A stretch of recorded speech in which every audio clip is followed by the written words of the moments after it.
Joanne, Hello, good morning. how are you today? I'm actually doing pretty good. Good, good.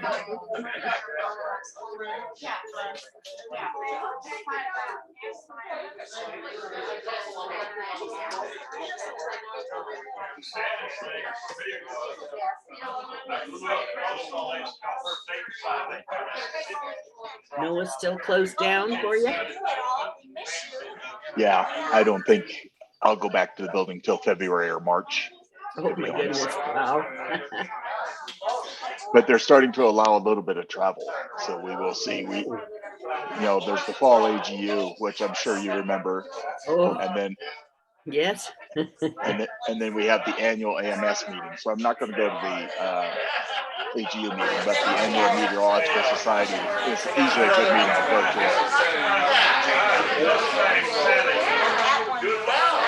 I think everybody got louder. Yes, you're right. And it sounds like there's kids from 18 nobody's and they don't come home. So it's like a double wonderful. I'm glad to see that you bounced back and everything. I have. Yeah, it's been a surprisingly easy recovery. Just long.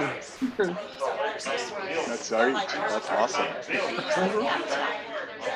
I'm definitely glad I did it. Yeah. Yes, and you know Clive, does a horrible job. You see in your way to these tables are so narrow. Do you have room for both?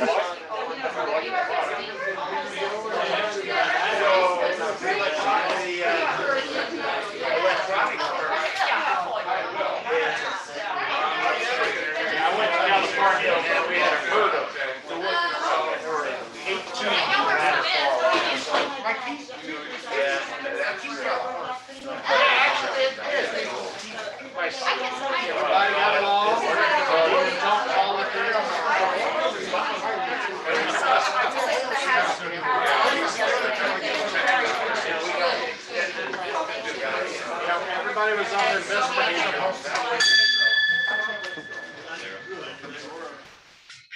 Howdy. Jay Callingham, nice to meet you.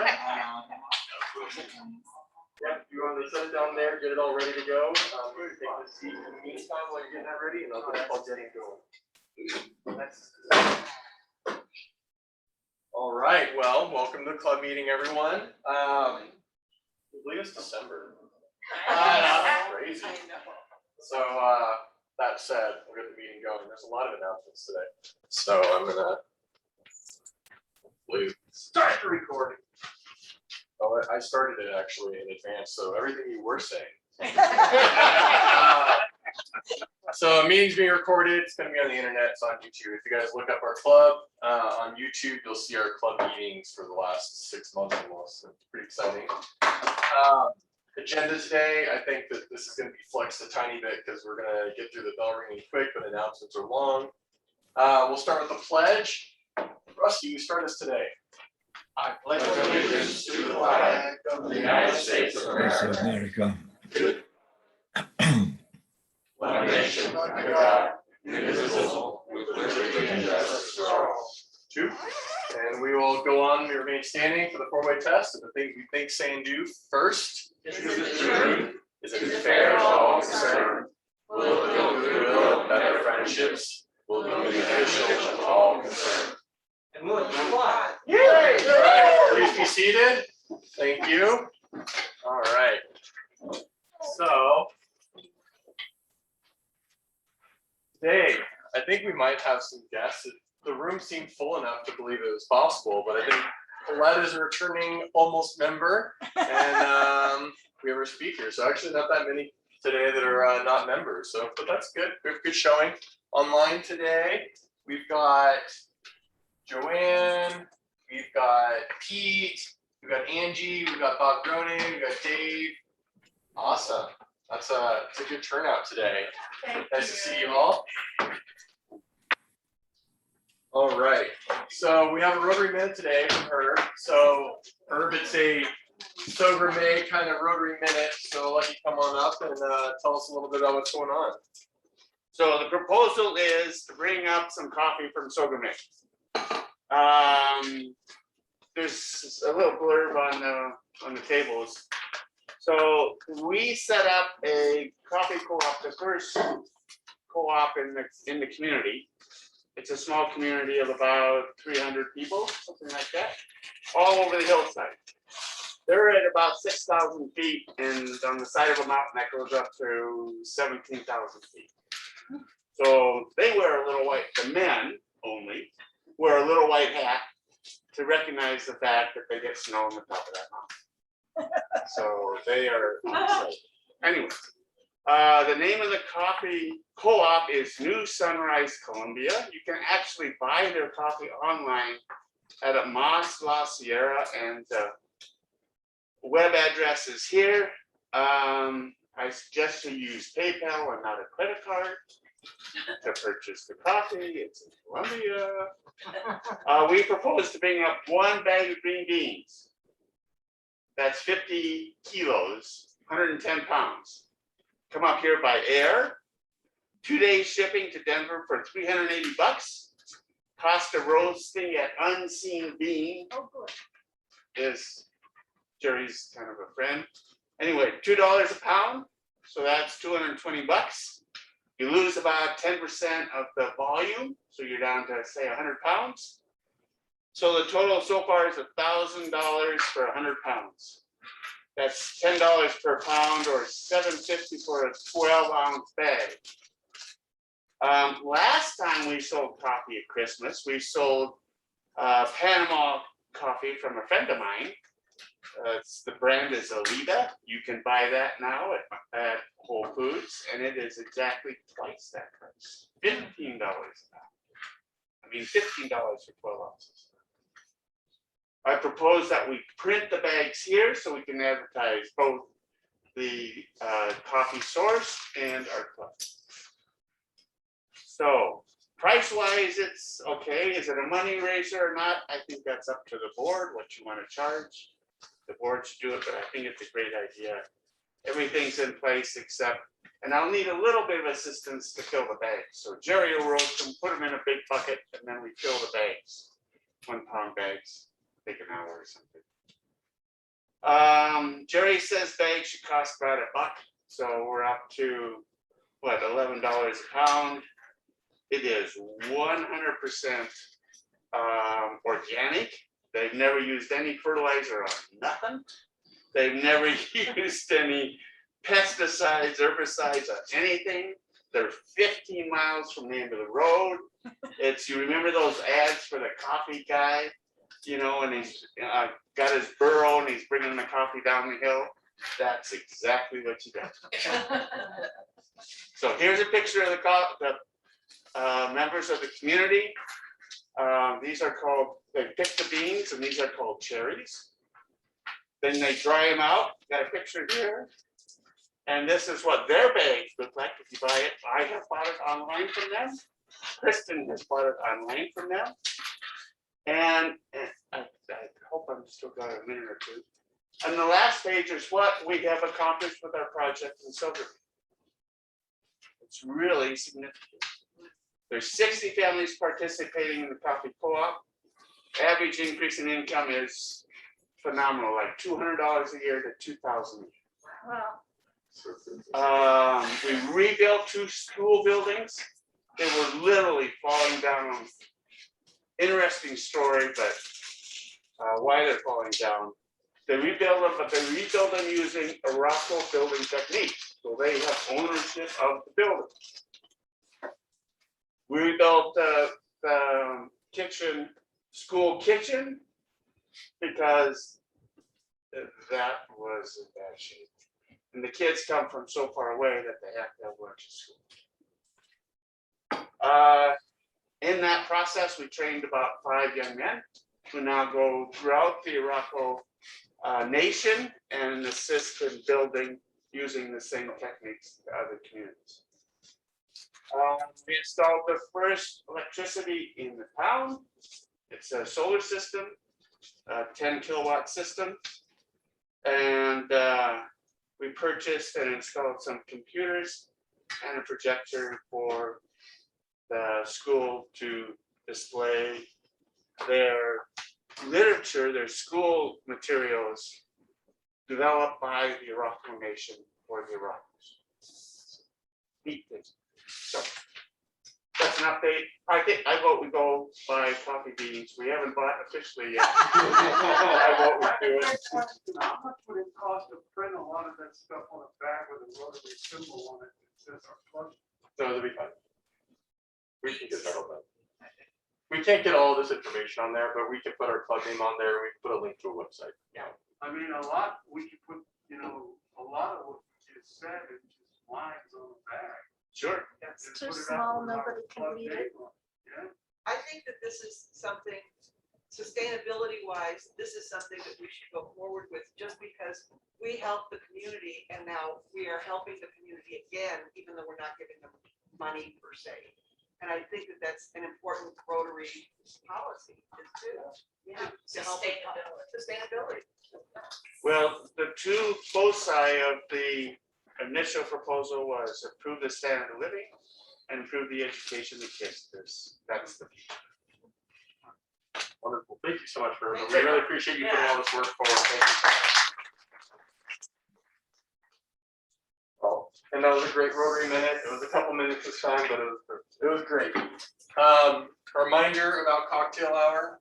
So I haven't received any RSVPs. I'm sure you received several. Okay, great. But I hope they're gonna let me know. Yeah, please, if you're planning to come, let Kim know or myself, and we need to get a head count. So thank you so much. The address information is in the newsletter. That way we don't have it online. Yeah, or else everyone will just show up. So that's great. That's what we need. The whole world. The internet. Great. Yes, a raid party. So, and Alan, if you want to take a seat, we've got these seats right up front that'll be a little bit easier to watch for you, and we'll take care of that. So Rotaract, as we all know, and you have an update on this too? Yeah, it's not, they're not doing the whole care packet this today. But do they have collar scholars? They're doing the college scholars and they're making thank you notes to the janitor that's in Boulder. That's what the program When you is. make a mess, you have to thank the janitor.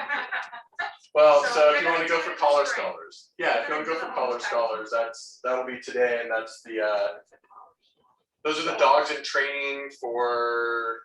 And they have a number of different programs, I'm sure, but I think that they're going to be bringing the dogs that I read was for service animals this time. Yeah, I think that's right. So 6:15 today. But Ann, are you going to be going over there this afternoon? No. Okay. Marty? Anybody Not else? today. Well, then if anyone has their youth protection training and they want to go meet some dogs, today's the day. So, well, Sorry, the trade. no, not yet. It just takes a couple hours. Let me know. That's right. Just need info. All right. Interesting. I don't know how before COVID people in the club, if this has been talked about a bit, but when we do our donations to the Rotary Foundation, that money ends up coming back to the district through district designated funds for the Rotary Foundation. We've had 3 projects come to our club in the last month to use those funds. We'll start from the bottom up. There's a project Worth More, which is an Afghan refugee placement and education program, which is really interesting. So that one's coming out of one of the clubs in the district. There's an East African well project where it's actually Ghana, not East Africa on this one. So there's a Ghanese well project that's developing and they're looking for support as well as DDF. So that is another one. And then there's another very interesting one that comes through my work with the Rotary Foundation, which is in Dlipsy, Georgia. there's a Peace Global grant that's working on training couples of mixed background for South Ossetia and Georgia how to communicate with their communities about it. It's like a very strong racial bias against the mixing of the two, very much like we've experienced in this country for hundreds of years. But they're dealing with that right now, and that project will be training the members of those couples how to handle those situations and mitigate those conversations within the community.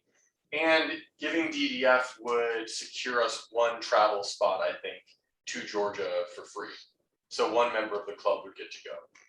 Are these group, I can't think today. No worries.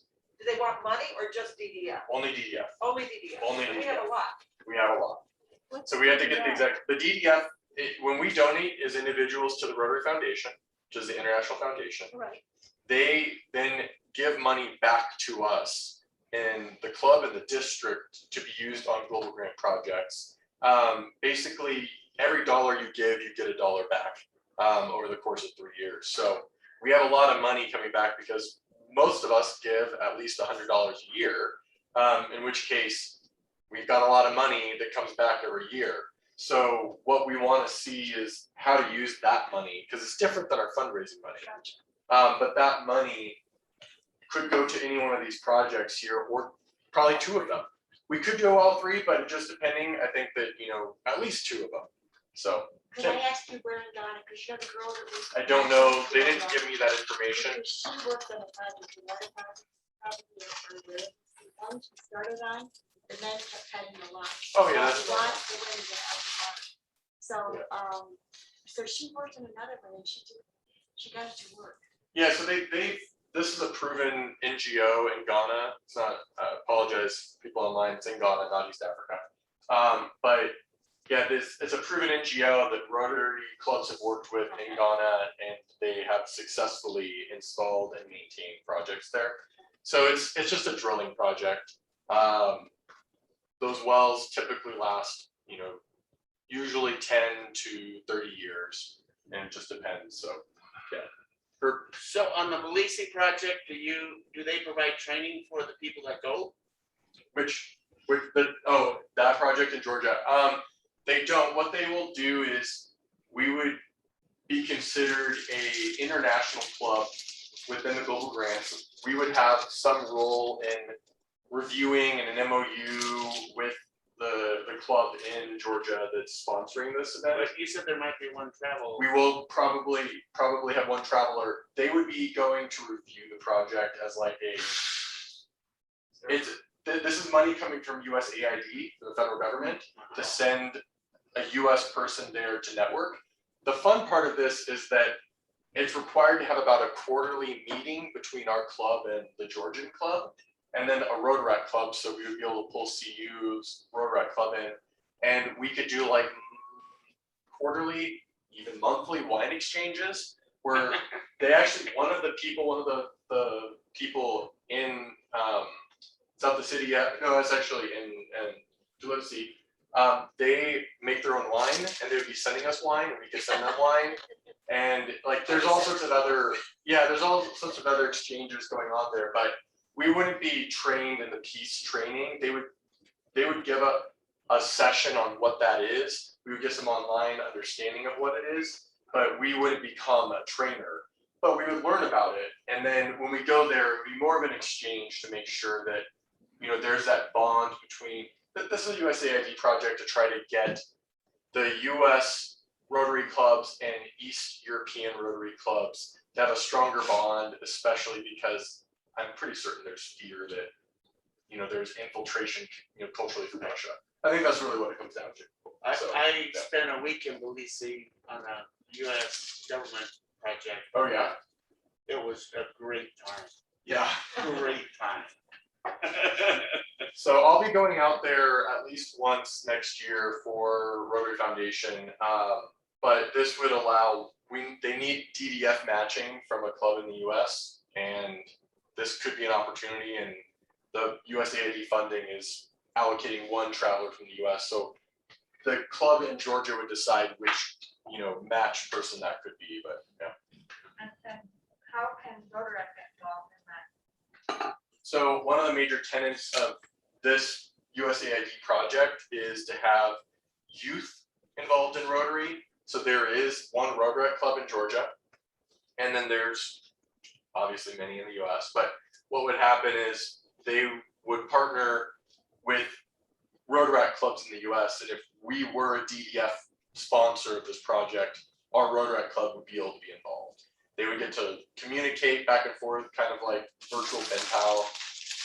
They wouldn't travel per se. They could if they wanted to fundraise their own travel, but it would be more just to have that conversation, talk about this project, learn about each other's Rotary clubs. But we would be able to, catalyze that conversation and help that start. They have one club in California that they've been talking to, but that club is not going to give them any funding. So if we gave DDF, we would be probably the only club doing so, which would probably secure that we would have the member going. But it's not guaranteed, but yeah. We could also fund a Rotary student if we. Totally, absolutely. Although I think that USAID probably prefers us sending an adult. Yeah. But, yeah, but in yes. addition, Total. Oh yeah, we could. Yeah, we absolutely. could say, okay, we're gonna give you the airfare or whatever. Absolutely, yeah. And I think that it would be for the travel, if people are thinking about it and they're interested, it would probably be a 5-day trip, which is a very short trip for Georgia. So anything beyond that would be on you. But it would just be hotel, airfare, and then all ground transport would be, covered by whoever's driving you around. So you just probably be on the hook for your food. Yeah. And then if you want to stay longer, go travel somewhere else. Rotary makes those arrangements so that you can kind of do an in lieu of the same value on a flight if you want to come back from, let's say, Kiev. Yeah, so. What's the timeline for us to make a decision? Oh, I would hope that we could decide this month. And I think that Beth's already been briefed on all of these, and Beth's super excited. So I think we just channeled the grants because it is a grant sort of thing from our DDF funding. We will have the opportunity to have presentations in January by some of these projects. So we don't have to do all the money by then, but I think with this one here in Georgia, by the end of January, they need to know. So we should probably have a good idea of if we're going to do DDF funding for projects by the end of this month and how much we have. That's working on that. So I just wanted to give you all the heads up because it's exciting. Haven't really heard us talk about this much. Figured it was worth delving into a tiny bit just so that people knew what was going on. Awesome, cool. All right, we got even more announcements, believe it or not. This is a very announcement heavy day. So volunteer opportunity that I saw from Joanne and Ann, which is the share a gift. So thanks, Joanne, as always, for arranging this. Ann sent an email out to the whole club. Joe, I know you're not able to go, but if you are able to go, you can RSVP to Ann or Joe, probably Ann this time actually. That makes more sense, Joe? Yeah, okay, let's just do Ann. And then it'll be on the 4th, which is this Saturday, huh? Right. Wow. And Mountain View Church, so where we used to meet this summer. So, Ann, you Right wanna? now we have Amy Long who's doing it and Paul Lett's doing it. Is there anybody else? And does anybody have anything to donate? Because I can bring it over to Joanne today. Rusty's volunteering? Yeah. Awesome. I sent Joe an email. Yep, I've responded to the emails I've got. It's Saturday, the 4th, 10:30 to 2, for as much as you can to help unload gifts and sort. Pretty straightforward. Awesome, thank you so much. I Ken, you have a just question? did a huge bag of hats from Angel over here and a lot of toys. Awesome. I can't do it because I'm gonna be at the Lafayette Police Station helping with their Christmas thing. There you go. It's There's so many things going on. There's so but, many hey, things going on. well, thank everyone for their donations. If you are able to volunteer, you can email Joe or Ann, and then that'll all get organized. But Ann, at this point, is going to be there taking the lead for it. So thanks for doing that, Ann. And then as far as donations go, if you have donations, you can coordinate with Ann to drop those off with Ann if it's beforehand. And if it's going to be on the day of, then again, that'll be same as anyone else going to Mountain View Church. So, thank you so much, everyone. Okay, so here's a funny one. Since most everyone in this room has been a president of a Rotary Club, the district is looking for 3 assistant governors. And it's interesting because none of them are our district governor, but because those boundaries have moved so much and many of us don't actually live in this little jurisdiction that we are covered in Boulder,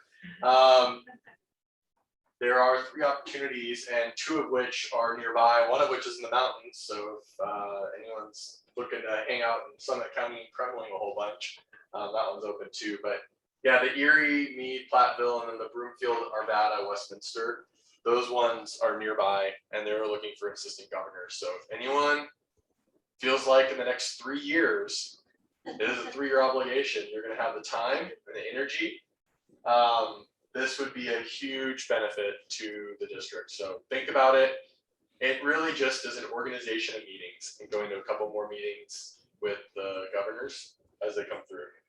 So, and this next year will be interesting. Most everything will be virtual because Bucci lives in Houston, who will be our next governor. So he's one of the E-Club members. So he'll be a district governor for our district, but lives in Texas. And so you'll have mostly virtual meetings, which should make things a little bit easier, less travel for the next year of the 3 years. Cool. If anyone's thinking about it, don't raise your hand now, no commitments, but reach out to Ray and or me, and we'll get you in the loop because there's probably no contention here. All right.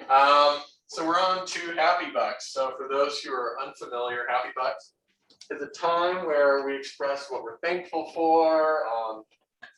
I don't like these sad bucks that we've had in the last couple weeks, so let's refrain from those. But I'll just get us going here. I put my big check in last month, but my happy buck today is because I got my booster on Monday and I've been feeling absolutely terrible since. So, but I have my booster, right? So if anyone else has happy bucks, you can pass the cup. If not, thank you. Thanks again, Terry, for running the meeting for us. Oh, a couple of bucks. I can't help on Saturday for any of these great opportunities because I'm working and it's my wedding anniversary. And our kids, they said, well, let's go to Hapa. So they're planning our anniversary and I'm sure we'll pay for it. How many years? 22. Yay! They only get more expensive. Anniversaries of kids. Oh. I just wanted to say, I don't know if you guys saw it, but the sunset last night was one of the most beautiful sunsets we have had in quite a while. It's just, breathtaking. So that's my happy. We also had our boosters the day before Thanksgiving. Fortunately, we didn't have company. Rich called it the zombie Thanksgiving.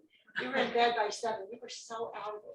Anyway, and I did have a reaction. And again, just crazy. But I'm putting 6 in because this month for our family, 3 birthdays, 3 anniversaries. This is my dad's birthday today, so December is a big month for us. Just glad to be anywhere. I went to California for Thanksgiving with my kids and all of their relatives. There were 18 of us at the dining room table. Oh my gosh. Well, actually, we took over the living room, put the folding tables in there. There were relatives everywhere.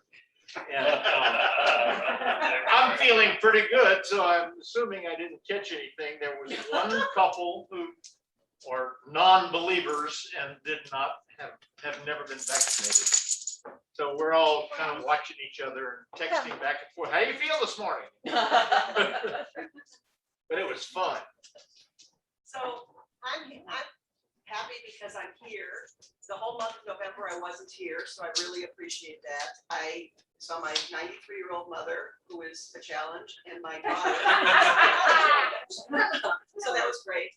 And I have shameless advertising on December 4th. I can't do share a gift because I'm doing a craft show in Adams County. If anybody wants to go, there's a shameless advertising piece on your table. And if you do come, please let me know when you, please come to my booth so that you can spell me for a bathroom break because nobody else can. And I have an apology because today I realized as I was driving in, it's December 1st and I have not prepared invoices. So you're gonna get your invoice a little late. We can get over it. Got a happy 5. We had a wonderful Thanksgiving. And then Sunday we went to the immersive Van Gogh down at the lighthouse. 360-degree projection. You can sit through it as many times as you want once you're in. Definitely worth it. 2 rooms to sit in with mirrors and just, it was fabulous. I mean, you just watch one wall or keep turning around and get dizzy. But it was great. The one room, it's on the floor as well. Yes. So if you have a little bit of vertical problems. It's beautiful. And it's on the walls, but down the floor. These are 5 bittersweet donations. My 94-year-old mother passed away with Alzheimer's and COVID at the end. And she lived a good life. And COVID was almost a friend because she didn't have any place to go with the Alzheimer's at that point rather than a nursing home. So in the process, I got COVID because of my relationship with my mom, but it wasn't bad. I was fully vaccinated. I now have the monocule, whatever. So anyway, so I'm healthy and glad to be back. Got a happy buck. Going to see my brother this weekend in Virginia. I haven't seen him in years. He's an invalid. And we're going to try to get my sister in Florida and I are going to surprise him and get out there before BummerCon. I had one other thing, if I may. Hospice is great. They were fantastic. Right on it. Appreciate that very much. I had an old school colonoscopy. Found nothing.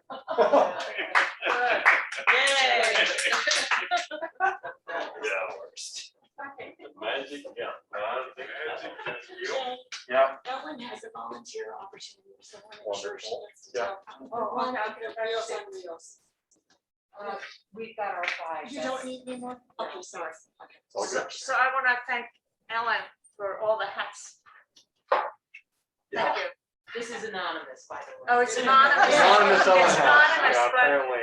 interagency, Bob Burning, he's on there, right? Yep. He and I are both members, and they're doing a gift baskets for the elderly. No, I don't like that word, but I just said it. Oh my God, I can't believe I said that.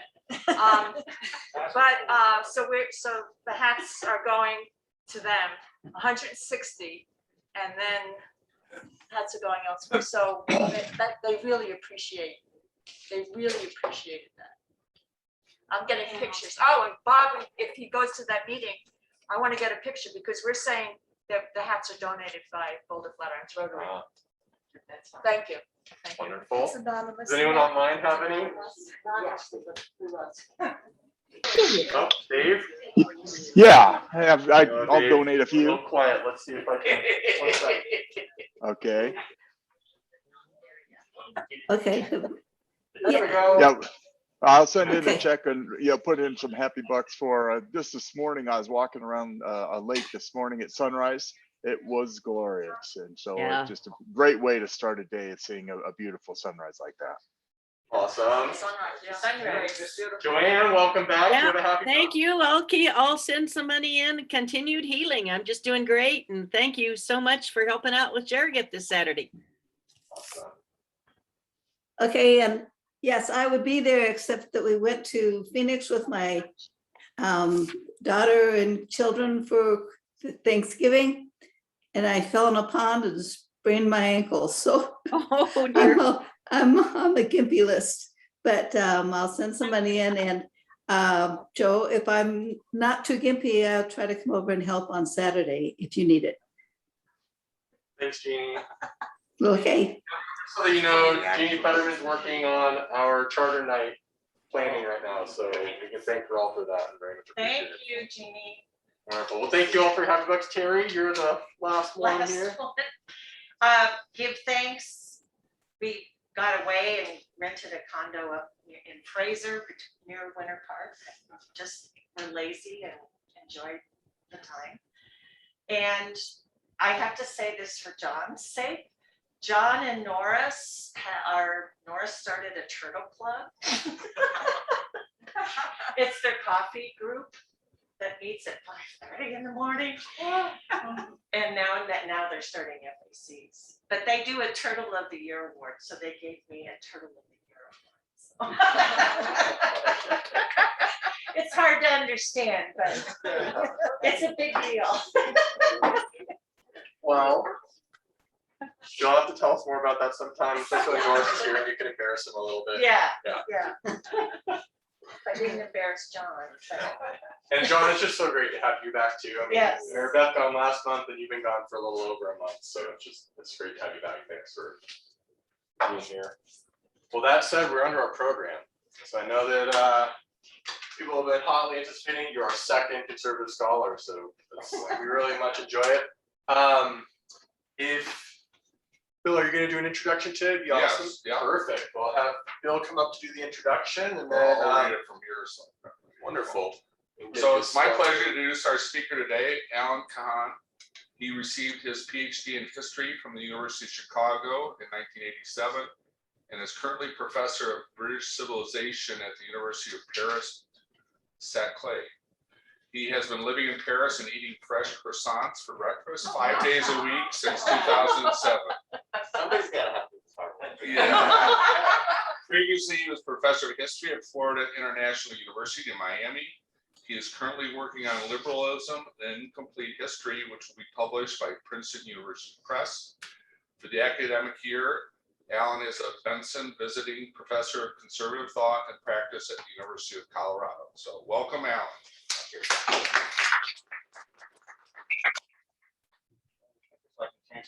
It doesn't work with your computer. Okay, so But Terry's got it. Yeah, if you want to wink at her, she'll do it. Okay, great. So thank you very much for inviting me. I'm going to talk very briefly about three things, one of which wasn't on my agenda at all until I just heard that presentation. So when the Taliban first took over Afghanistan in the 1990s, they closed the University of Kabul. And when America first eliminated the Taliban for a brief period of time, in the 2000s, the University of Kabul was revived. And in a relatively short period, about 15 years, became one of the best universities in the region. Since the Taliban have come back into power, most of the faculty of the University of Kabul have fled Afghanistan. About 2 weeks ago, I encountered a really remarkable woman who had spent 12 years working with village councils in northern Afghanistan and cooperated a lot with the University of Kabul. And she is now desperately trying to find landing places for a lot of the former faculty. Now, as some of you may know, one of the missions of the Benson Center is to promote freedom of expression. And it seems to me that providing a temporary home, which is all we can do, there are no permanent positions at the Benson Center, but some kind of one-year position for one of these people who have fled the University of Kabul in order to maintain some kind of freedom of expression would be very much in accord with the Benson Center's mission. Now, all the Benson Center's funds from our donors are dedicated to very specific things, as I have learned since talking to them about this project.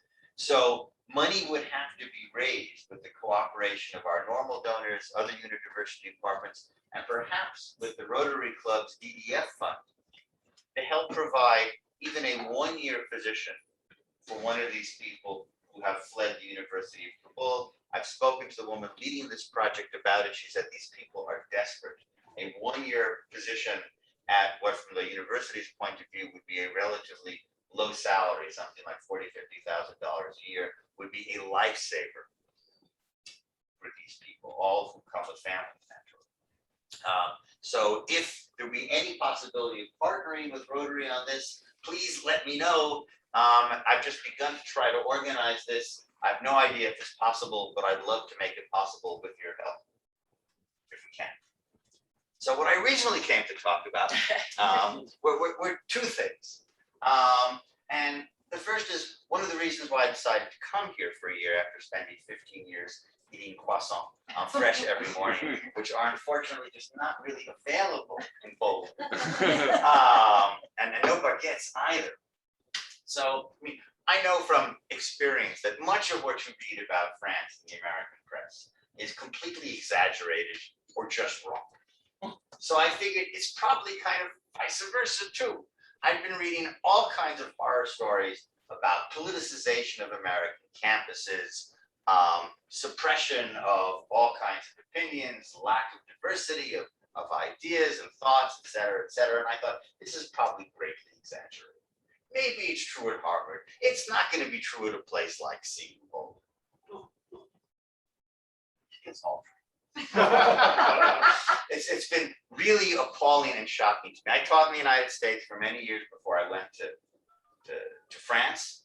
When I left Florida, nobody, I don't care what their politics were, right, left, center, nobody would ever dream of putting a political signature line on all your official university correspondence. And I encountered this, maybe one bit of correspondence out of 3, somebody putting something of political nature down. The most common one at CU Boulder is, I stand with undocumented workers at CU Boulder. And I don't care if you agree with this or not, but if you're a student on the other side of an issue like this, and this person is the advisor for your department, and you get this, you're going to have some issues. And when I spoke to the newly hired assistant dean, Actually, this is Pete Muzzle. I got your information about the settlement for my 94 Grand Cherokee. I spoke to the newly hired assistant And dean there's only one University question I have for Newly you. arrived faculty. You At valued Boulder, the roof and rack I on brought up this Grand as a Cherokee problem at $20. diversity and inclusion. Pete, you're not muted. I gave an Adjustment to the example, and she said, settlement "Oh, value. that's not a political signature line. Please call That's me back humanitarian." at 303.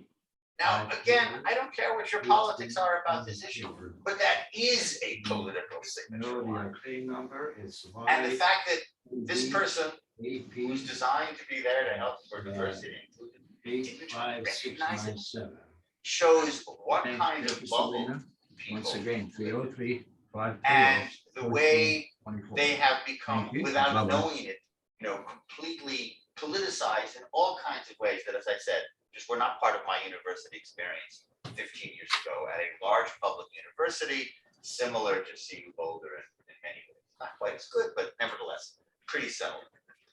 And when I arrived on campus, I teach a variety of courses, the kinds of things that are normally cross-listed with history departments, political science departments, and so on. And so I asked, as usual, and as you know, my predecessor has made himself pretty infamous, Mr. Eastman, and I don't wish to hold any candles for him. But the response of the history and political science department was nothing against you personally, Professor Kahan, but we're not going to have anything to do with the Benson Center because of this. And we're not going to cross-list your courses, so most of our students really basically won't be able to take them because the majors can't take too many non-major courses at this level, et cetera.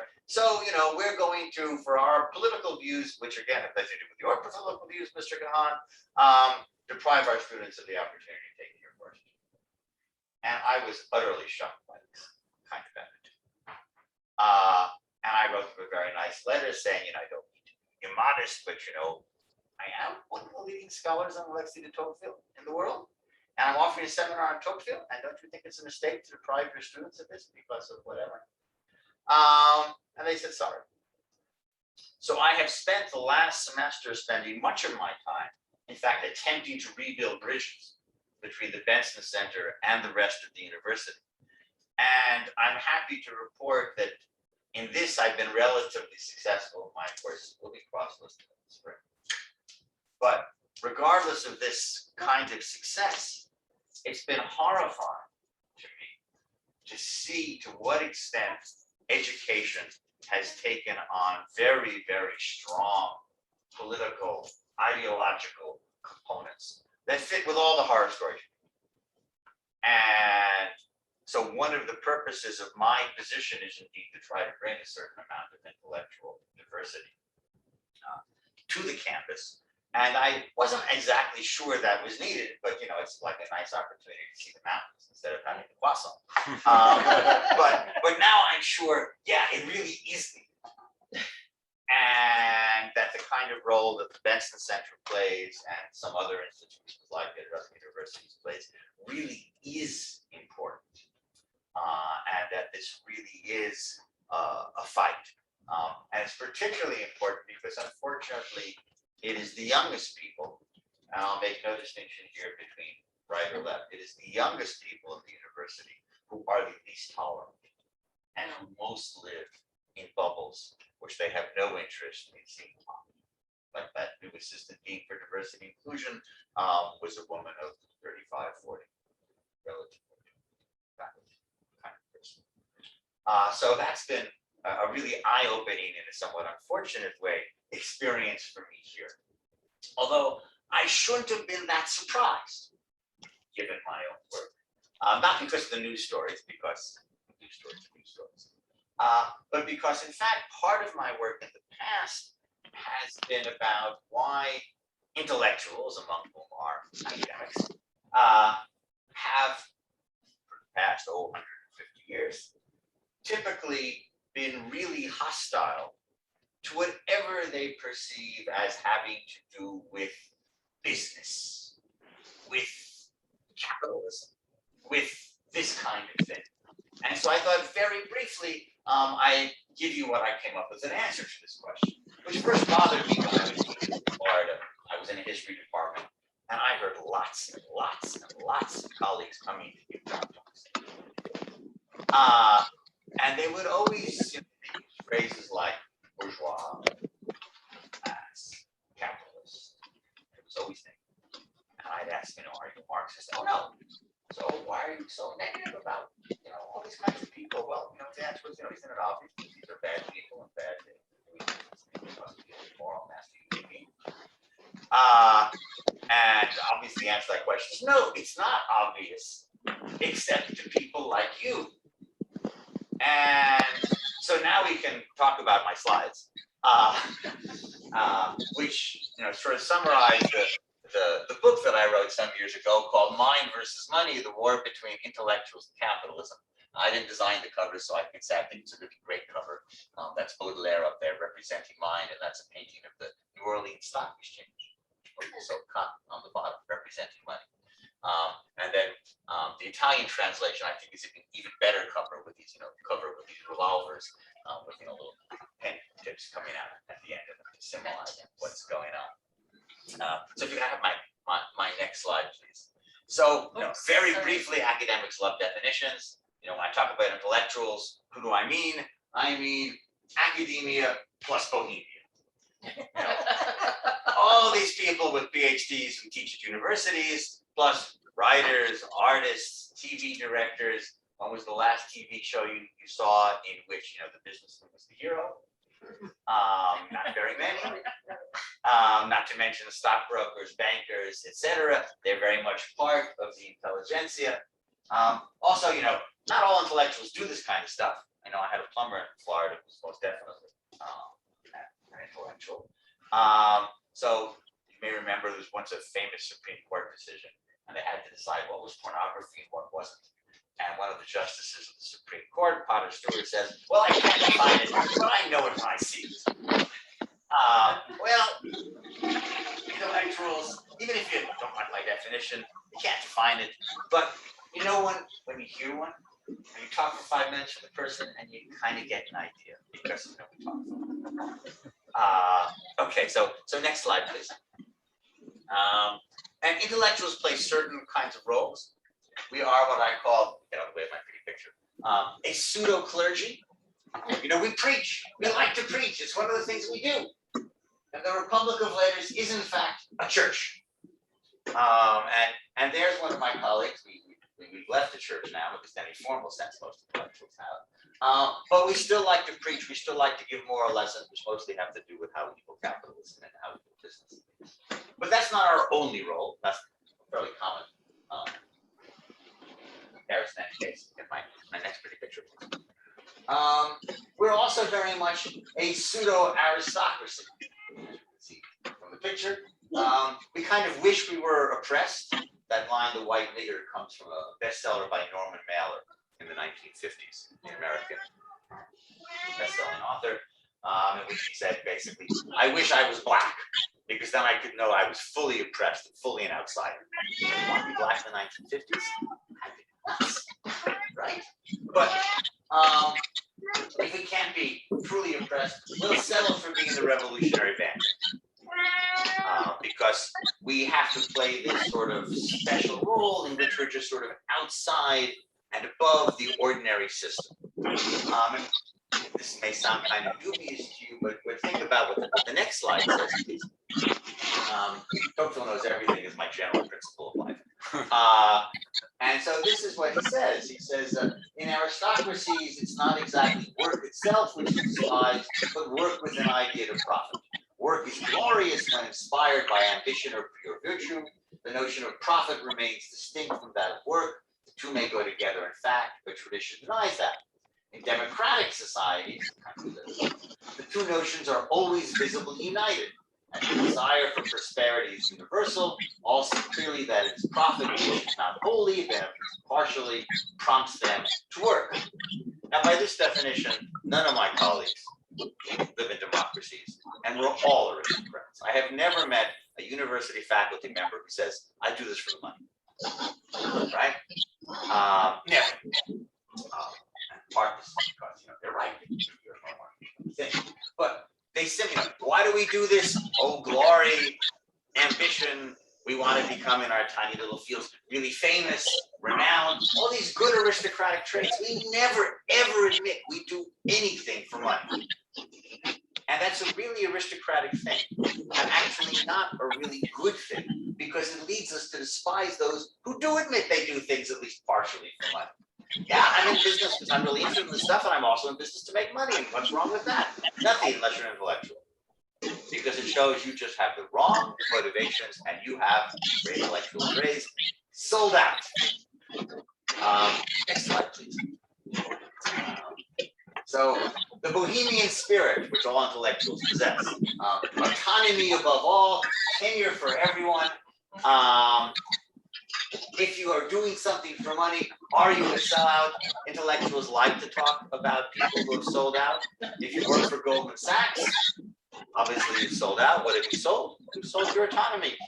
You have a boss. If you work on assembly lines, well, you have no autonomy either. Then it's not your fault. You're oppressed. You're to be pitied. But you too have been forced to sell out. What have you sold? You've sold your aristocratic soul.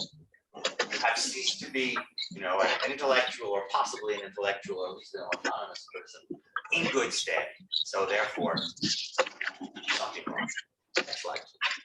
So these attitudes, they have a really long Western culture.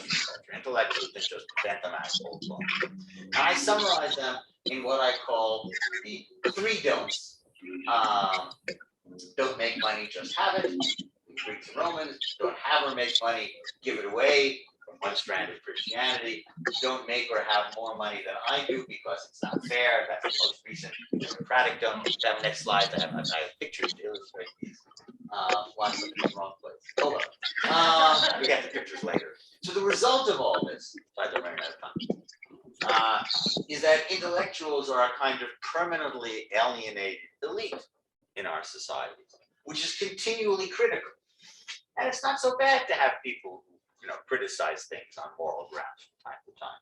The problem is that they go beyond criticism to revolution and intolerance and all kinds of bad things, who will use any stick to beat the bourgeoisie and the capitalists. And by the way, it's not only left-wing intellectuals who do this, a certain kind of right-wing intellectual as well. I got into some trouble because a few years ago I wrote an article called "Why Steve Bannon is Not a Fascist," which made me think that some idiots think that I love Steve Bannon was a fascist myself. What I was actually pointing out was that Steve Bannon is representative of a certain kind of right-wing populism, but actually is no fonder of capitalism than of the left, right? He's a guy who actually in some ways hates free markets, hates internationalization, hates global trade, et cetera, et cetera. And there's a long history of this on the extreme right just as much as on the left. I was just teaching a class yesterday on pointing out how you could find this kind of attitude in Hitler's Mein Kampf, for example.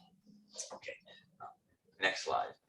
So I was illustrating the three dumps and I got them kind of reversed. So that's the Rubens painting of the School of Athens, Plato and Aristotle saying you really have to have money, of course, but you shouldn't actually make it because that'll make you a worse person. Next slide, my next picture. So we skipped one. Okay. We did? Yep, we did. Yes. I got it. My Christian don't. You just distribute all your money to have it or make it. And my Sorry. You're ruining my story. Yeah, I'm sorry.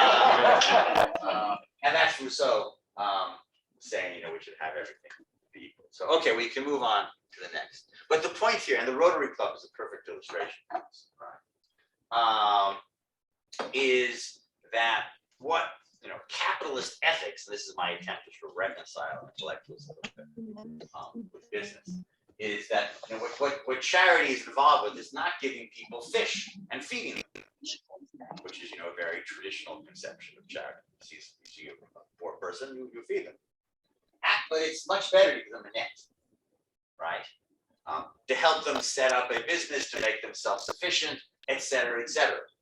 And if I could have my, I think, last line, is that the moral of capitalism is to try to, and to convince the intellectual this is tough, but I think this is one of the things that an institution like the Benson Center is trying to do, is to say that, business both solves problems and builds character. It's not a matter of taking away people's autonomy and reducing them all to serfs, whether of Google or anything else, but of, in fact, building character, building independence, and giving people nets and solving the actual problem.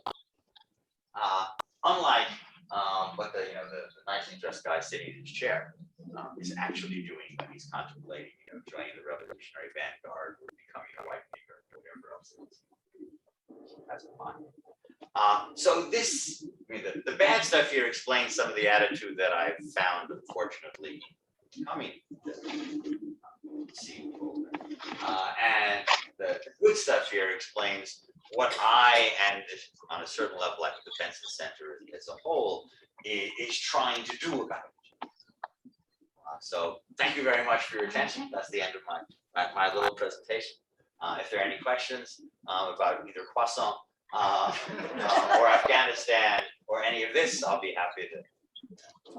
I just have I worked in not-for-profit theater for a long time, and we started a social enterprise, and it was appalling to me how people were so adamantly opposed to making money any way other than donations. It talks exactly about what you're talking about here. That the social enterprise, which made money, it was considered, dirty money, if you will, because money is dirty. Because money's dirty, and it was. We're supporting you, by the way. So. Yeah, it's a great illustration. It's not just in the university; it's very much in all kinds of theater, etc. It's really widespread, and when you call people on it, it's just so obvious to them that you must be wrong, right? After your experience, and this is a tough They thing. just closed it down, which is. That's a pity. Which breaks my heart, but that's okay. I'm retired. Yeah. Is there a place where this evil virus began? Or a time? Yeah, there is a time. I tell the story of this in the book, right? We actually have what I call a honeymoon period between intellectuals and capitalism. Late 18th, early 19th century, you get people like Adam Smith, right? Who take that third don't make any money, more money than I have, democratic, etc., and say, you know what? Capitalism is the profession of equal people. In an aristocracy, people don't have opportunities for business because the aristocrats take them all. You can't do these things because of your birth, etc. And they saw business and commerce as actually a way of equalizing things. It wasn't a zero-sum game. When you're born, every piece of land on earth has an owner on it. And if it wasn't your parents, you're out of luck. But if you can have trade and industry, etc., we can make people more equal. And so commerce and capitalism is great for this. And this was never all intellectuals, but it was a hell of a lot of them. Until around 1830, 1850, going downhill. And I think it's because at this point, intellectuals think that we ought to rule the roost instead of the rising bourgeoisie who replace the capitalists. Instead of all those businessmen, we do better because after all, we're more moral. Must be, Latin or whatever is appropriate for 1850. Or part of the intellectual tradition. And that's the time when it began getting down. Place, you can find this throughout Western culture. America is about 20 years behind, 30 years behind, but you'll find this in American literature as well, especially beginning 1870s, 1880s. And America is slow to have this spread by the time we get to World War II. American intellectuals are just as, I think, the Great Depression. American intellectuals. Oh, it's shock, yet sympathy. So, long answer to short question. I wish I could say, well, it's this person's fault, this place. But no, we're a group. No, unfortunately. Together around the same time in the Western My body is and taking now a this is little spread bit all longer over to recover than I would like. You'll find the same thing, exactly the same. So I was. India, the Near East, Latin America, all Yeah. And the latter decided that it was done before I did. Yeah. I mean, that is to say, it hasn't changed. As now that I'm 38. I hope it's going to change the world, but I'm damn sure it hasn't, right? It would take small steps. I hope there is a certain amount of opposition to this. I'd like to say that it's growing a reaction among intellectuals. I don't really have evidence to say either way. So for the moment, we've sort of plateaued in a bad place for the past 70 years. Look, when I first wrote this book, or not before I wrote, but I was working on this book, say it was about 2005. I'd go around to academic audiences, I'd give this talk, and they'd say, "Oh, this was true in the past, but intellectuals don't want to overthrow capitalism anymore. They're not so hostile to business." And I'd say, "Well, you just wait. You'll see. Comes the financial crash of 2007, 2008. I'm in France at the time, and I see all the news, the headlines in the magazine. Is this the end of capitalism? And the implicit answer is, we sure hope it is.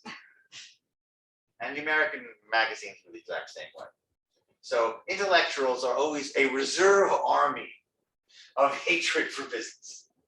And if any given moment you think, oh, it's all come down, you just wait. Because pseudo-clergy, pseudo-aristocracy, that's the way we are. I include myself in this group. I just know about these prejudices, unlike the rest of my colleagues. Well, Dr. Kahan, I know that we've come to the. Sorry. No, this has been wonderful, but we've come to the end of the time. We have a lot of folks that need to get running off. Okay. But it was an absolute pleasure to have you here today. We love having a circular view of the world as Rotary, and hopefully our organization of bringing people together that are not like-minded, that don't believe the same thing, can help give you a little bit of respite to know that there are people out there that like to hear all different perspectives. So great, thank you. As a token of appreciation, thank you. The whole world, since you live across all of it. Get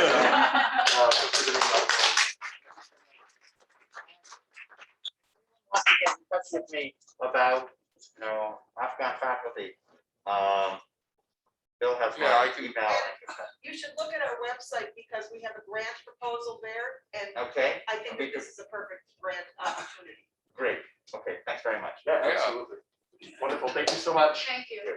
Yeah. And with that, as usual, it's Wednesday's Rotary. Oh, a couple side notes here, just people as they're leaving, bell ringers are needed to just sign up on this little 2 3D barcode sort of thing here. If you want to come scan it, get information on Bannon until the deal. And if you need, Oh, yeah. I got a million of them in my car. I got a whole bunch. Yeah, I could send you another. I got a whole bunch. Yeah.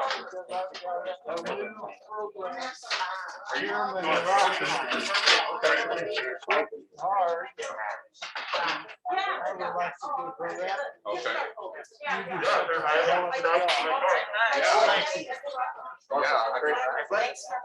My theory is I don't really care, what the topic It's been interesting. is. I just like interesting people.